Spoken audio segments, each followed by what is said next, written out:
इंद्रायणीचं पसायदान 17 जानेवारी मुष्टियोद्ध्याचे पाळण्यातले हात.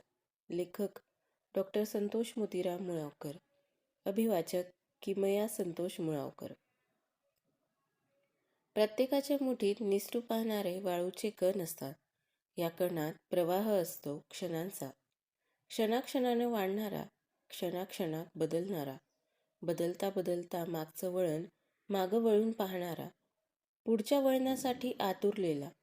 प्रत्येक वळणातले काही क्षण ऋतू फुलवणारे असतात, तर काही क्षण ऋतू भुलवणारे असतात. काही क्षण रुतणारे असतात, मातणारे असतात, तर काही क्षण घेतलेल्या ऋतूचा वसा न टाकणारे असतात. घेतलेल्या ऋतूंमधले काही ऋतू जयाचे असतात, तर काही पराजयाचे असतात. त्यातले काही जय अगदी हवेहवेसे वाटणारे, अगदी जपून ठेवावेसे वाटणारे. प्रतिस्पर्धी पराभूतानही ह्या जयाच्या पताकेचा अभिमान बाळगलेला, या यशाची दुदुंभी त्यानंही फुंकलेली, अगदी प्राणपणानं. तर काही जय अगदी नकोसे वाटणारे, ते जपायचे नाही म्हटलं तरी अगदी जपून राहणारे, अगदी जबरदस्तीनं. जयातही पराजयाचं गुणधन वाढवत आणि गडद करत ठेवणारे, जयातही पराजयाची पताका फडकत ठेवणारे, ही पराजयाची पताका उन्मत्त होत असलेली, नको तेव्हा नको तितकं छळत असलेली, सुडाच्या अनिर्बंध प्रवासानं बरबटलेली. काही पराजयसुद्धा असेच, अगदी हवेहवेसे वाटणारे, अगदी जपून ठेवावेसे वाटणारे आणि जपून राहणारे.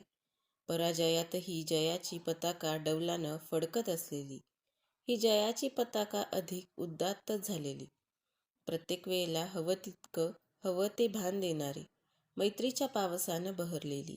तर काही पराजय नको तितकं छळणारे, आपल्या खाली आलेल्या पताकेनं टाकलेल्या मानेची वारंवार जाणीव करून देणारे. या जयात आणि पराजयात एक युद्ध दाटलेलं, हे युद्ध अधिक निबिड आणि गडद झालेलं, हे युद्ध युद्धाची वाट पाहत असलेलं, ह्या युद्धाला युद्धाची तहान लागलेली, ही तहान तहानभूक विसरायला लावणारी, जयानंतर आणि पराजयानंतरही. जयातल्या जयाला आणि पराजयालाही दिग्विजय हवा असलेला, आणि पराजयातल्या जयाला आणि पराजयालाही पराजयाच्या जखमा विसरायला लावणारा, आणि पुढंही जखमा न होऊ देणारा दिग्विजय हवा असलेला. असा दिग्विजय की जो आतापर्यंत न झालेला आणि पुढंही न होणारा, आणि हा दिग्विजय आपल्या मुठीत सामावणारा, प्रत्येकाच्या मुठीतल्या युद्धाला हवा असणारा. प्रत्येकाच्या मुठीत एक युद्ध असतं. हे युद्ध मुठीच्या पलीकडे जाऊच नये असं प्रत्येकाला वाटत असतं. पण प्रत्येकातलं युद्ध ह्या मुष्टियुद्धाच्या पलीकडच्या युद्धात शिरत राहिलं. पण मुष्टियुद्ध आपली लढत उभी करत सांगत राहिलं, मुष्टियुद्धावरच भागणार नाही का? धक्क्याला बुक्की द्या, बुक्कीला लाथ नको, बुक्कीच द्या. पण हे सगळं मनोरंजनापुरतंच असू द्या. मनोरंजनाला अधिक क्रूर होऊ देऊ नका. जगप्रसिद्ध मुष्टियोद्धा मोहम्मद अलीचं मुष्टियुद्ध आपल्या मुष्टियुद्धाच्या लालित्यातून हेच सांगत नव्हतं का? 17 जानेवारी 1942ला जन्मलेल्या मोहम्मद अलीचे पाळण्यातले पाय त्याच्या आईवडिलांनी निश्चितच पाहिले असतील, पण त्याच्या आईवडिलांना त्याचे पाळण्यातले हात दिसले असतील.